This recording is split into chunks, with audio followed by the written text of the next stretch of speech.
Hello, good morning all of you. कैसे हो आप सब? आई होप आप सब बढ़िया होंगे। मैं आजम सर, आप सबको स्वागत है हमारे यूट्यूब चैनल मैथ्सवाला में। पिछले क्लास में मैंने आप सबको क्लास 10 का सीट करने के लिए बताए थे, रूट 2 रूट 3 क्वेश्चन बताए थे। आज मैं उसके आगे आप सबको एक्सरसाइज बताने जा रहा हूँ। 1.3 में है, पहला क्वेश्चन है कि सीट करें कि रूट 5 एक अपरिमेय संख्या है। बहुत अच्छी क्वेश्चन है, इसलिए आप सब हमारे साथ वीडियो में अंत तक बने रहिएगा। अगर वीडियो अच्छा लगेगा तो चैनल को लाइक, सब्सक्राइब और शेयर जरूर कीजिएगा। चलिए स्टार्ट करते हैं बिना देरी किए हुए। क्वेश्चन है पहला, सिद्ध करें कि रूट 5 एक अपरिमेय संख्या है। इससे पहले जो मैंने आपको बताया तो रूट 2 सिद्ध करें अपरिमेय संख्या है, तो जस्ट रूट 2 के जगह पे रूट 5 यूज हुआ है, लिखे हैं, इसलिए उसी तरह क्वेश्चन बनाएंगे, सिर्फ रूट 2 के जगह पे रूट 5 का यूज करेंगे। देखिए स्टार्ट करते हैं प्रूव करना। ध्यान से देखिएगा, क्या करेंगे, उल्टा मानेंगे हम। माना कि रूट 5 एक क्या मानेंगे, परिमेय संख्या। वो परिमेय सिद्ध करना है, परिमेय संख्या है मान लेंगे। इसलिए जब परिमेय आ गया तो इसका मतलब ये किसके रूप में होगा, P बटे Q के रूप में होगी, जहां P और Q एक सह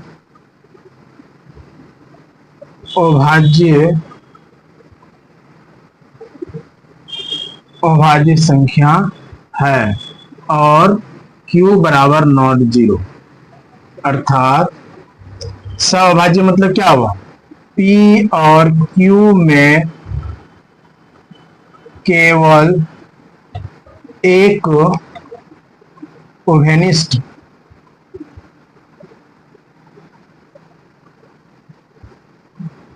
गुणनखंड है।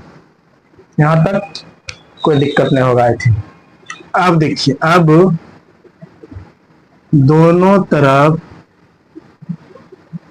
वर्ग करने पर, वर्ग कर देते हैं इसको, ये वाले को। जैसे वर्ग करेंगे तो रूट 5 का स्क्वायर बराबर P बटे Q का स्क्वायर। क्या हो जाएगा, अगला लाइन यहाँ पे रूट 5 का स्क्वायर मतलब रूट और स्क्वायर दोनों कैंसिल हो जाता है, 5 हो जाएगा। यहाँ पे ऊपर में अलग अलग कर दें, P स्क्वायर बटे Q स्क्वायर। इसको अगला स्टेप यहाँ पे लिख सकते हैं, इसको यहाँ पे लिखिए। जब भी बराबर की साइड होता है भाग वाला गुना हो जाता है, क्या हो जाए 5Q स्क्वायर बराबर P स्क्वायर। इसको समीकरण 1 मान लेंगे। इसको थोड़ा सा और अगर करेंगे तो Q स्क्वायर बराबर क्या हो जाएगा, P स्क्वायर बटे 5। अब यहाँ पे देखिए, मेरा टारगेट रहता है एक बार P स्क्वायर को 5 से भाग देना, एक बार Q स्क्वायर को। P स्क्वायर को यहाँ भाग दे रहे हैं, क्या लिखेंगे, अतः 5P स्क्वायर को क्या कर रहे हैं, विभाजित करती है, इसलिए 5P को भी विभाजित करेगा।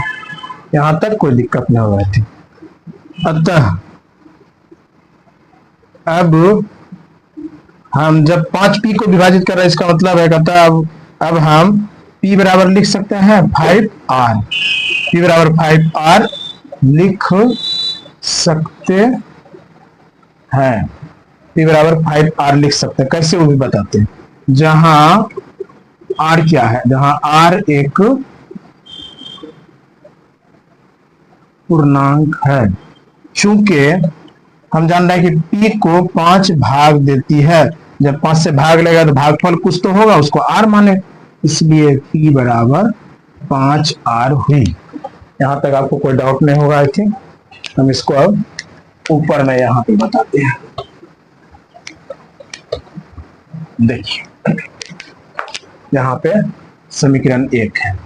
अब यहाँ पे लिखेंगे, इसको लिखेंगे, यहीं पे लिख सकते थे, दोनों तरफ क्या वर्ग करने पर, इसको वर्ग कर देंगे, क्या हो जाएगा, P स्क्वायर बराबर 5R का स्क्वायर। इसको अब हम ऊपर में लिखते हैं, यहाँ वाले को, क्या हो जाएगा, P स्क्वायर बराबर 25R स्क्वायर। अब लिखेंगे यहाँ पे कि पी स्क्वायर का मान समीकरण 1 में रखने पर पी स्क्वायर का मान देखिए, ये पी स्क्वायर बराबर क्या हो जाएगा 25 आर स्क्वायर, उसको समीकरण 1 में रखिए आप। समीकरण 1 यहाँ क्या हो जाएगा 5q स्क्वायर बराबर पी स्क्वायर बराबर 25 आर स्क्वायर। 5 से कम 5, 25 25 कटा, क्या बचा क्यू स्क्वायर बराबर 5 आर स्क्वायर। अब देखिए इसको लिख सकते हैं हम, क्या लिखेंगे इसको, देखिए ध्यान से, यहाँ पे लिखते हैं इसको, या ऐसा करते हैं इसके नीचे ही लिखते हैं। इसको लिखेंगे, इसको यहाँ गुना है तो ये साइड लाइन क्या हो जाएगा क्यू स्क्वायर बराबर बटे 5 बराबर आर स्क्वायर। अब यहाँ पे क्या करें, एक बार मेरा टारगेट था पी स्क्वायर बटे 5 करना, दूसरी बार क्या हो गया क्यू स्क्वायर बटे 5। इसको अब क्या लिखेंगे यहाँ पे, अतः 5 क्यू, यहाँ पे क्यू स्क्वायर 5 से विभाजित होता है, इसलिए अतः 5 क्यू स्क्वायर को विभाजित करती है, इसलिए 5 क्यू को भी विभाजित करेगी। यहां तक कोई डाउट नहीं। इसलिए हम कह सकते हैं कि इसका मतलब है कि 5 पी और क्यू दोनों को विभाजित करती है। पी और क्यू, 5 क्या कर रहा है, एक बार पी को विभाजित किया, एक बार क्यू को विभाजित किया, इसलिए लिखे 5 पी और क्यू दोनों को विभाजित करती है। अर्थात पी और क्यू दोनों में कम से कम एक उभयनिष्ठ गुणनखंड 5 है। परंतु, जबकि कह सकते हैं परंतु हम जानते हैं कि P एवं Q में एक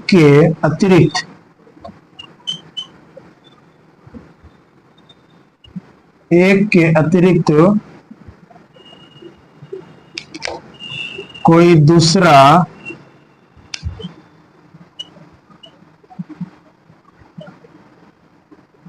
उभयनिष्ठ गुणनखंड नहीं है। यहां तक कोई डाउट नहीं होगा आई थिंक, चूंकि हमने यहाँ पे देखें कि 5 पी और क्यू दोनों को विभाजित करती रहती, इसलिए यहाँ पे 5 मतलब क्यू पी और क्यू दोनों में कम से कम एक उभयनिष्ठ गुणनखंड 5 होगा, जो कि दोनों को विभाजित करती है। परंतु हम जानते हैं कि पी और क्यू में इससे पहले जो माने थे, हम केवल माने थे कि उसमें उभयनिष्ठ गुणनखंड 1 है, लेकिन यहाँ पे उभयनिष्ठ गुणनखंड क्या आ गया 5 भी आ गए। अतः कह सकते हैं कि अतः हमारी अवधारणा गलत है कि √5 एक परिमेय संख्या है। बात को समझिए, हमारी अवधारणा गलत हो गया कि √5 एक परिमेय संख्या। चूंकि √5 जैसे परिमेय संख्या माने थे तो हमको क्या मिला था, इसमें केवल उभयनिष्ठ गुणनखंड 1 होगा और कोई नहीं होगा, लेकिन जब हम आगे बढ़े प्रोसीड किया, इसको हम हल किए तो हमको आ गया इसमें 5 भी आ गया उभयनिष्ठ गुणनखंड। इसका मतलब हमको मानना ही गलत हो गया परिमेय संख्या, इसलिए √5 एक क्या हो जाएगी, वो परिमेय संख्या हो गया है। यही प्रूव हुआ। इसके आगे अगला क्वेश्चन, चलिए सेकंड क्वेश्चन है दूसरा नंबर की, सिद्ध करें कि 3 + 2√5 एक अपरिमेय संख्या है। एक अपरिमेय संख्या है। चलिए प्रूव करते हैं, देखते हैं इसको कैसे करेंगे। सबसे पहले वही जैसे मानते हैं, माना कि 3 + 2√5 एक परिमेय संख्या, यहां तक मान लेंगे। इसलिए क्या हो जाएगा, 3 + 2√5 बराबर P/Q, जहां P एवं Q सह अभाज्य संख्या है और Q बराबर 0 नहीं होगा, अर्थात P एवं Q में क्या होगा, सहभाज्य मतलब केवल एक उभयनिष्ठ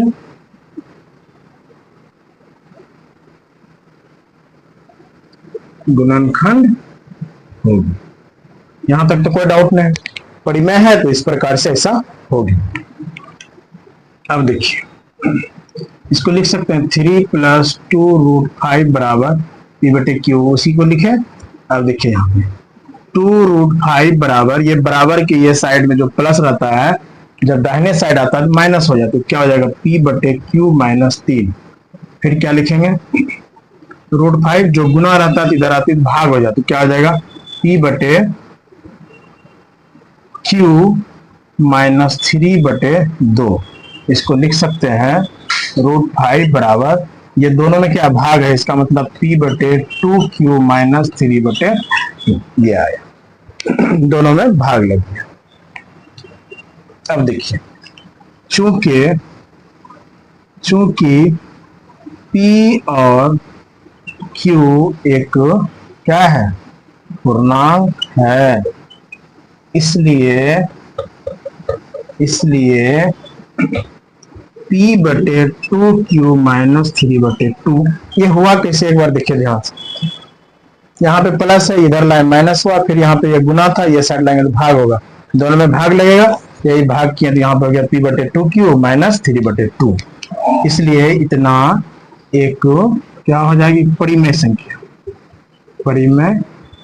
संख्या होगी, क्योंकि पूर्णांक जितने भी होते हैं सभी क्या होती है, परिमेय संख्या। अर्थात अब देखिए, ये परिमेय संख्या इसके बराबर है, तो ये भी क्या हो जाएगी, परिमेय संख्या, अर्थात √5 भी एक परिमेय संख्या होगी।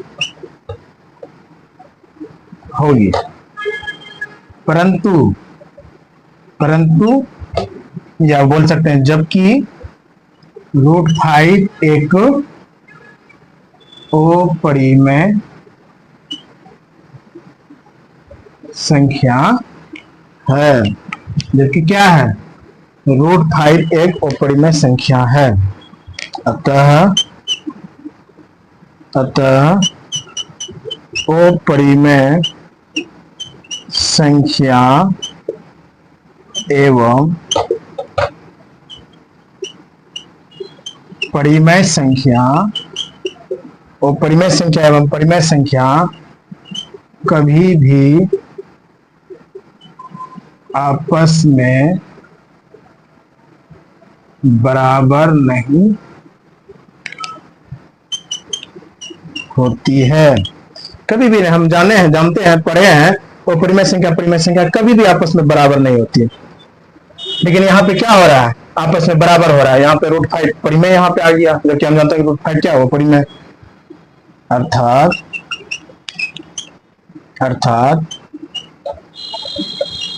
वो परिमेय संख्या बराबर नॉट लिख सकते हैं, परिमेय संख्या।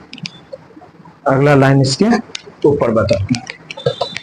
देखिए, जब यहाँ पे इस प्रकार आ गया तो हमें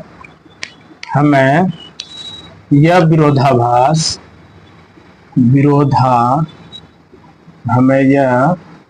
विरोधाभास अपनी गलत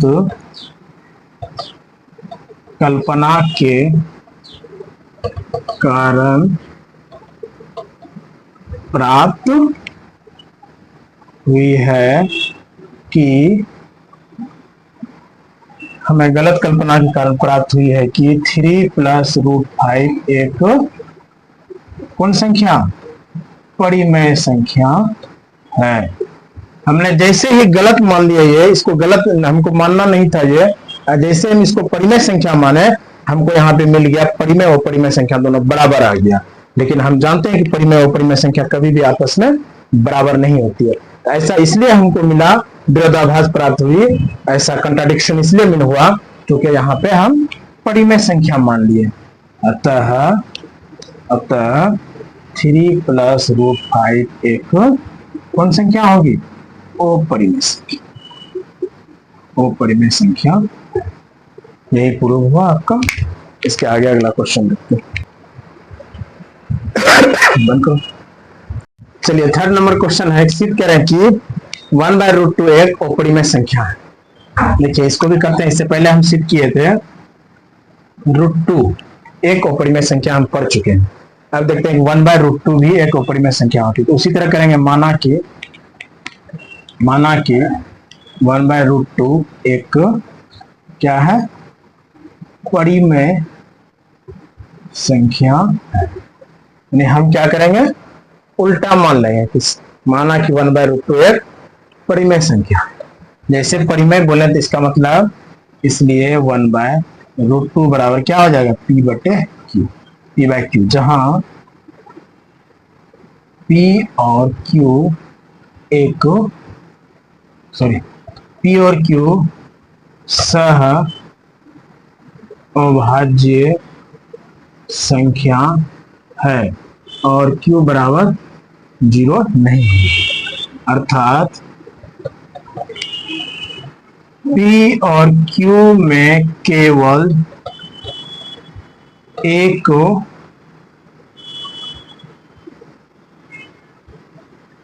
उभयनिष्ठ गुणनखंड होगी। यहां तक मैंने पहले भी किए थे। अब देखिए, अब 1/√2 को रेशनलाइज कर देंगे। हर परिमेयकरण मतलब होता है कि ऊपर नीचे हर वाले को गुना करना। √2 बराबर P/। अब देखिए इसको क्या हो जाएगा, ऊपर में √2 और नीचे में क्या हो जाएगा, √2 गुना √2 क्या होता है, 2 होता है, P/Q। अब देखिए इसको लिख सकते हैं, √2 रहने देते हैं, नीचे वाले बराबर को साइड जाता है, क्या हो जाता है, गुना, क्या हो जाएगा, 2P/। अब यहाँ पे देखिए क्या लिखेंगे, चूंकि P एवं Q एक पूर्णांक है, इसलिए 2P/Q एक परिमेय संख्या होगी। क्या होगी, परिमेय संख्या होगी। अर्थात जब ये परिमेय संख्या होती है, इसके बराबर है, तो इसका मतलब है कि √2 भी एक क्या हो जाएगी, परिमेय संख्या होगी। यहां तक आई थिंक कोई डाउट नहीं होना चाहिए। परंतु यहीं पे लिख देते हैं, परंतु हम जानते हैं कि, क्या जानते हैं, परंतु हम जानते हैं कि √2 प्रूव किए थे इससे पहले, तो √2 एक अपरिमेय संख्या है। अतः अपरिमेय संख्या एवं परिमेय संख्या कभी भी आपस में बराबर नहीं हो सकते हैं, कभी भी आपस में बराबर नहीं हो सकते हैं। अर्थात इसका मतलब हम लिख सकते हैं इसको इस तरह कि अपरिमेय संख्या बराबर नॉट परिमेय संख्या।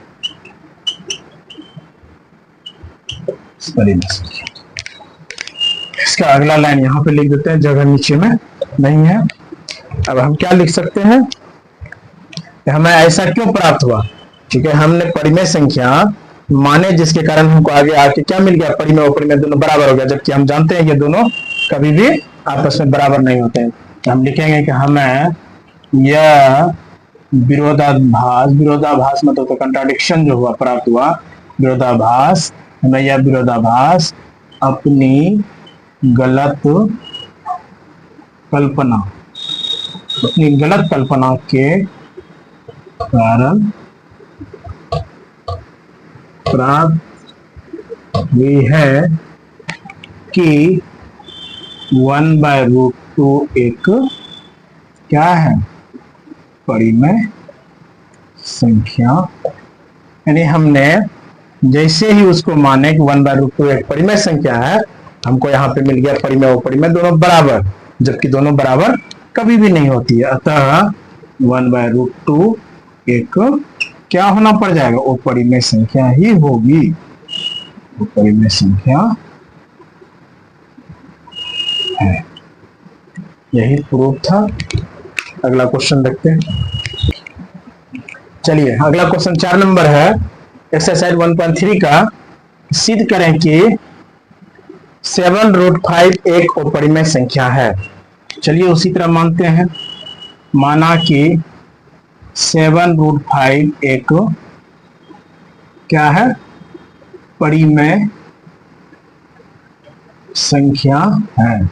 जब परिमेय माने तो इसका मतलब है कि 7√5 बराबर हो जाएगा P/Q, जहां पर P और Q क्या हो जाएगा, सहभाज्य। यहाँ पे लिखेंगे जहां पर P और Q सहभाज्य संख्या है और Q बराबर 0 नहीं होगी, अर्थात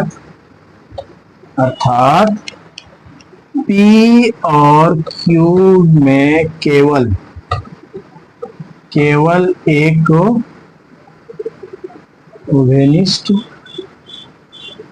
उभयनिष्ठ गुणनखंड होगी। यहां तक कोई दिक्कत, आई थिंक कोई डाउट नहीं होगी। जो करते थे हर बार वही लिखे हैं।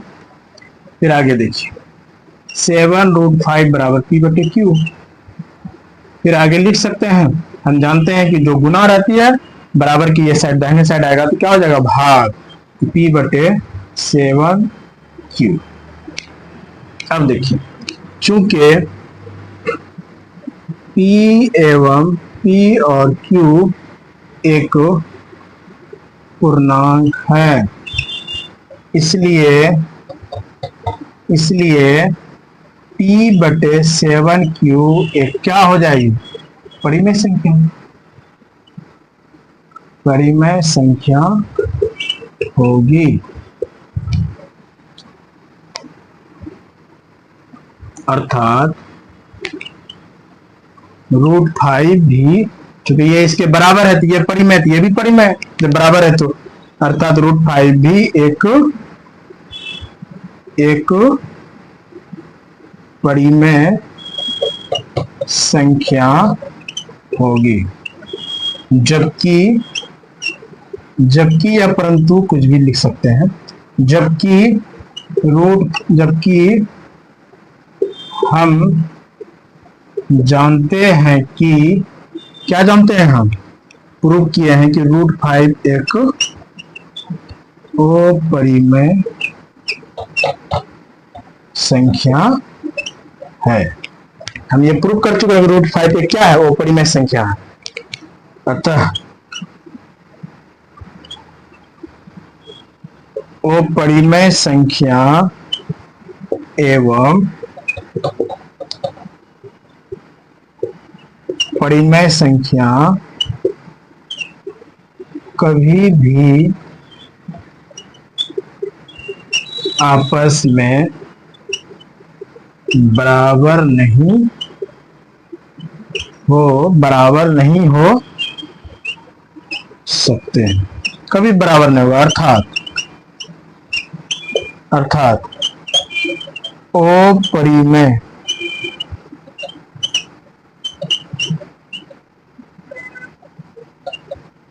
संख्या बराबर नॉट परिमेय संख्या। ये कभी भी बराबर नहीं होगा। जब बराबर नहीं होगी, इसको यहाँ पे क्लीन करके मैं बता रहा हूं। जब ये बराबर नहीं होगी तो ऐसा क्यों हुआ कि परिमेय और परिमेय बराबर हो गया? हमें यह विरोधाभास क्या क्यों हुआ? अपनी गलत कल्पना, मतलब मानने के कारण। हमें यह विरोधाभास अपनी गलत कल्पना के कारण प्राप्त हुई है कि 7√5 एक क्या है? परिमेय संख्या। यानी हमें यह विरोधाभास अपनी गलत कल्पना के कारण प्राप्त हुई कि 7√5 एक परिमेय संख्या है। अतः जबकि ये क्या है? वो परिमेय। अतः 7√5 एक अपरिमेय संख्या।